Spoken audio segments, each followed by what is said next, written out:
Hello everybody and welcome to Mearway Fire Station. You might have been here with cubs, brownies, or you might have visited us when we had one of our open days. Today White Watch are on duty and we have 3 other crews which are red, blue and green. So you might have met one of those when you visited us. So, shall we get started?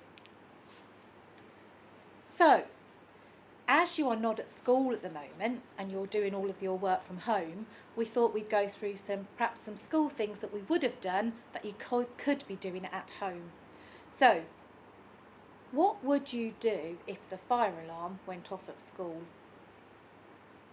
I can hear you all saying that you would go outside, line up, and the teacher would take the register. Okay, and that's exactly what you should do.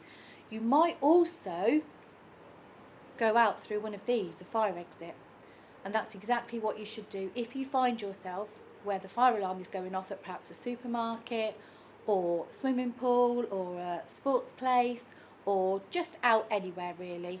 And this green and white running man is the same the world over. So wherever you may go, you will always see a green and white sign meaning fire exit.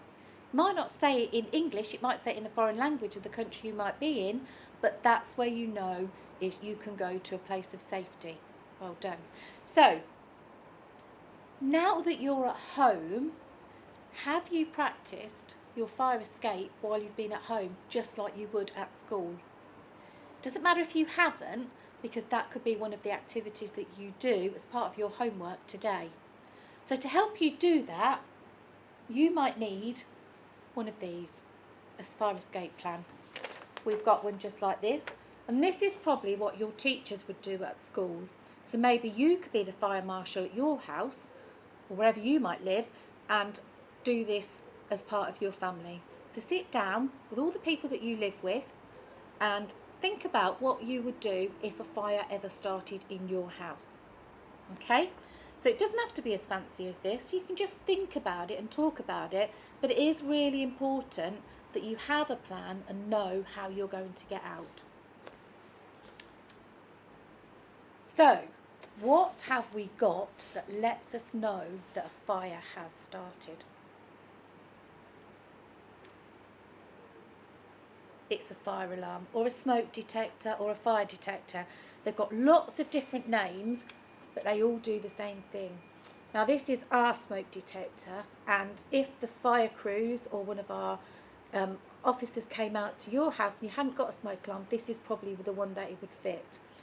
It's round, they can be square. This one has got a button in the middle. Some of them have got different coloured buttons, but they all do the same job. They should be on the ceiling, looking down, and their job is to just sniff out smoke the whole day long. And as soon as they hear that or see that, smell that smoke, they make this noise. Okay? I hope that's going to go off soon. Okay, now we need to test our smoke alarms. Now we can do this either every month, or you can remember test it Tuesday and test your smoke alarm on a Tuesday. As long as you test it at least once a month, that's all that we need you to do. But we need to know that's working so that if you ever did have a fire, it would alert you so you can get out to safety. And that's why it's so important you have your fire escape plan. Okay, so what sort of things have you got in your house that could start a fire? I'm sure you've all got lots and lots of different answers, and you can put them in the comments box below. But these are some of the ones that we have thought of. So, we've got the sunshine, and it has been really, really sunny over the last few weeks, hasn't it? So that can cause a fire. If we leave something like a mirror or a bottle on the windowsill or in the line of the sun, and that can start a fire. So we need to be careful where we put our mirrors and things. Cookers. Now, our mums and dads and grown-ups who cook for us need to be concentrating on that cooking. So it's really important while they're doing that you don't nag them to try and get them to do something else. Matches and lighters. Now, I am sure you're really sensible and you wouldn't touch lighters or matches, but you might have got little brothers and sisters or people living with you at the moment that might not realise how dangerous they are. So ask a grown-up to move them if you see them, and get them to put them in a safe place. Cigarettes, it's really important that our grown-ups put their cigarettes out properly. So it might be just worth having a little conversation with them and reminding them. Plugs and sockets. Now, I'm sure lots of you are playing on your Xboxes, your Switches, or your PlayStations, or just your tablets maybe plugged in. When your mums and dads say to you it's time to come off them, they're not just nagging you for the sake of it.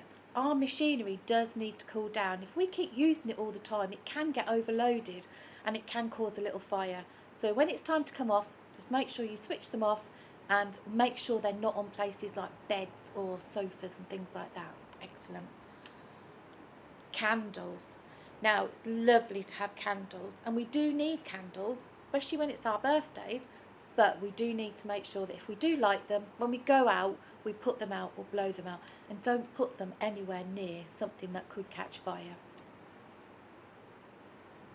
Now, our fireplaces. We need fireplaces to keep us warm, but we do need to be careful if we're near them or what we put in them. So if you've got something you just want to get rid of and you throw it on the fire, just be very careful. And make sure if you've got lots of birthday cards and things on top of your fireplace, they don't fall in and can cause a fire. Now, thunder and lightning can cause fires as well, so we do need to be very careful, as can our dragon and his breath, and rubbing two stones together. So if you've got any of those answers, very, very well done. Now, most of our fires will start in the kitchen. So I've got a little picture here to show you some of the things that we know have caused fires in the kitchen. So have a little look at it. I'll give you a couple of seconds to have a look and see if you can spot any of the dangers in that picture. Okay, are you looking?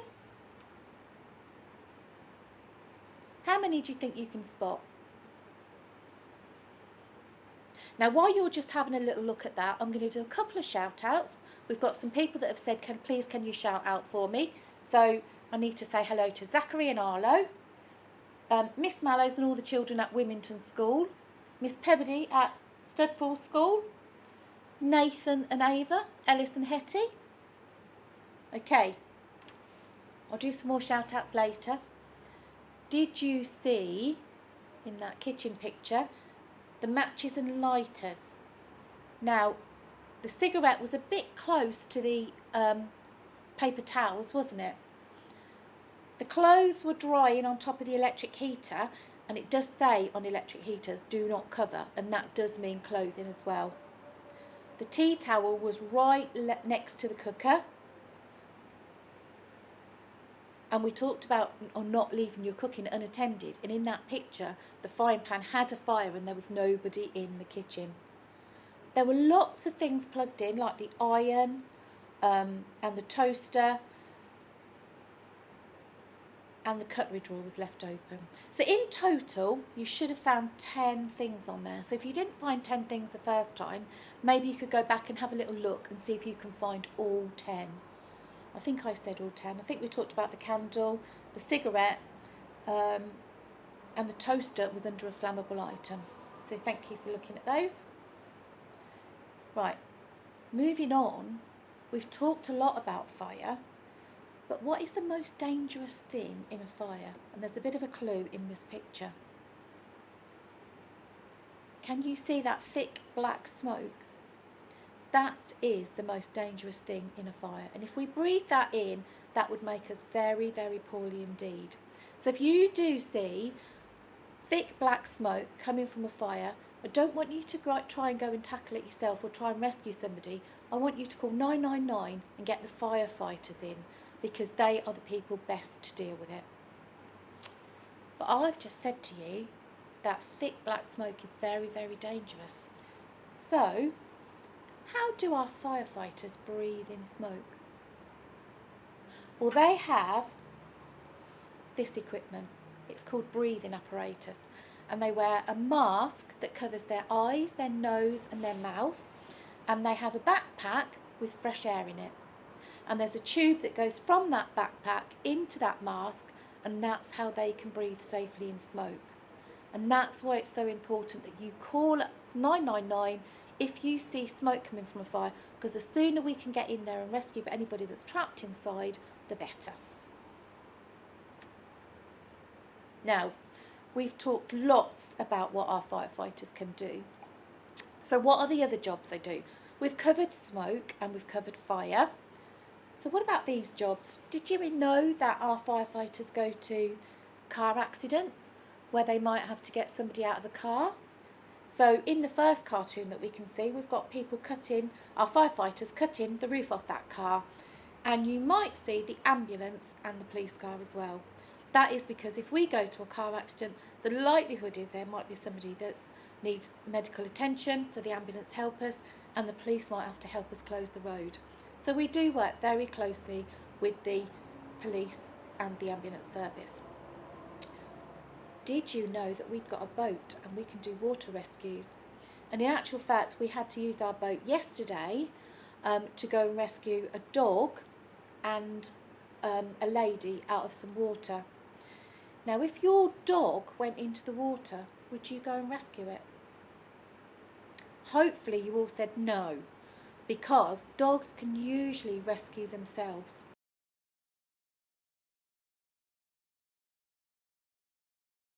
What we can do is call 999. If our friends are in the water, we might have something that we could throw into them to help them keep afloat, or we might be able to throw something to them that might help them get to the side. But the first thing we need to do is call 999 to get help on the way. We've got lots of equipment that could help people.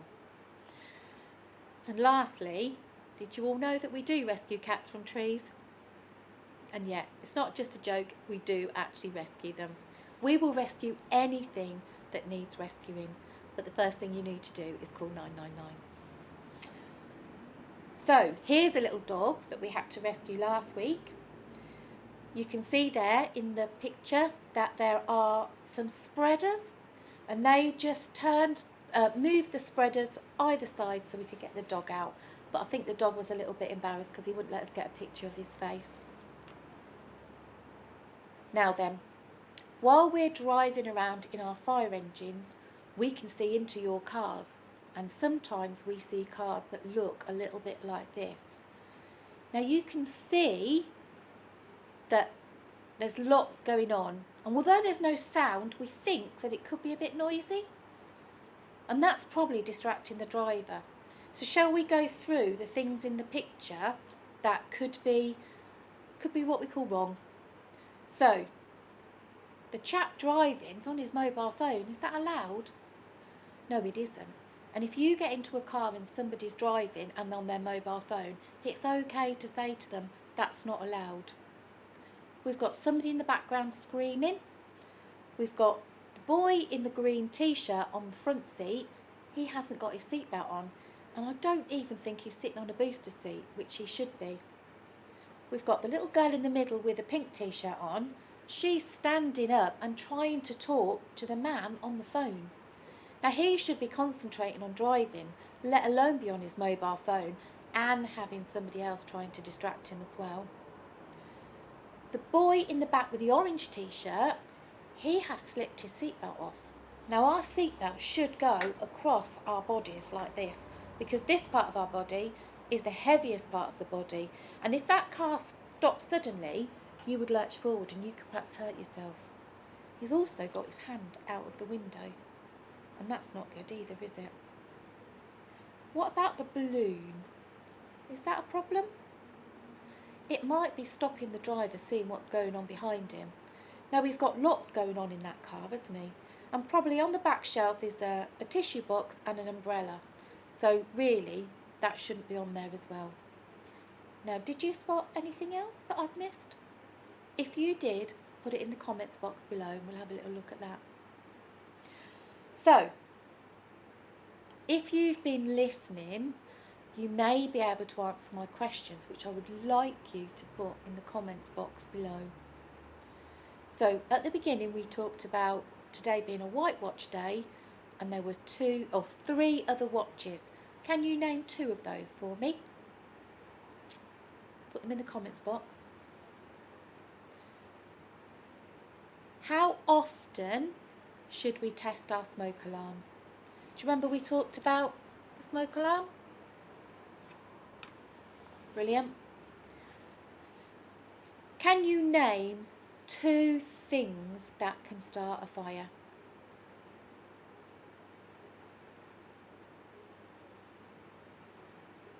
And in that last slide that we talked about in the car, can you name 2 things that were wrong in that car? And my last question is, apart from fires, can you name 2 other jobs that we do? Perfect. Right.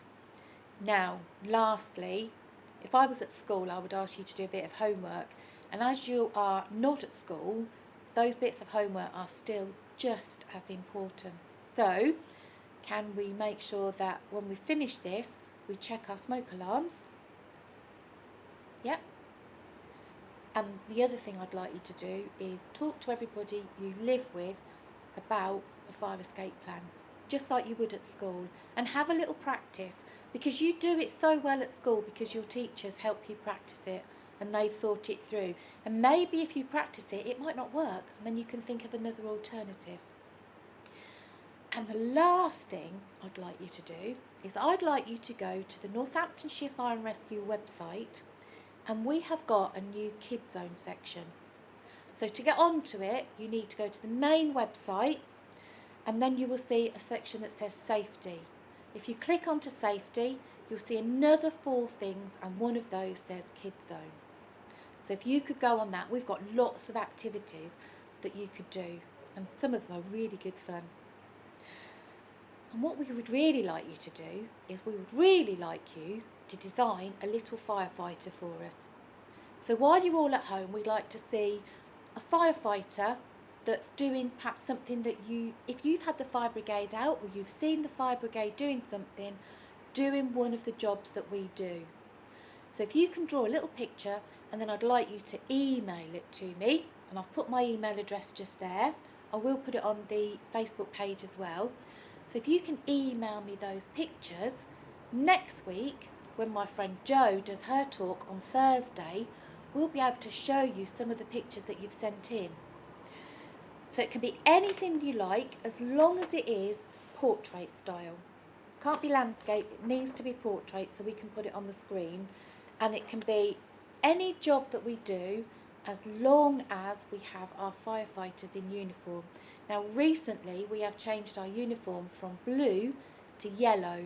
So what we'd really like you to do is make it a yellow fire kit. And we'll put some pictures on our Facebook page today of our firefighters in their yellow kit. Or if you go onto our website or our Facebook page, there is probably a picture of them already. Okay, so if you want to get started on that, please do so. So, thank you for listening. I have got a few other shout outs I'd like to do just before I go. So I'd like to say hello to Ellis and Hetty, Nathan and Ava, Evan and Finley, Amelia and Olivia, Emily and Ewan, Scarlett and Louie, Tommy and Finley. And next week, if you want Jo to do some shout outs, please send us your names in advance so we can do that. Okay, so thanks very much, and get drawing and send me those emails. I can't wait to see what you've been drawing. Thank you.